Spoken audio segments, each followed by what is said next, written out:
7 8 9 10 proton different है, लेकिन जितना प्रोटॉन है, ठीक है ना, ये number of proton plus number of neutron mass number होता है। मास नंबर तुमको इसका पता है कितना है?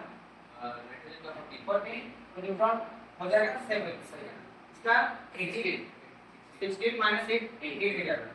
इसका 18, इसका कितना 19 ना 19, 19 माइनस 9 10 हो जाएगा।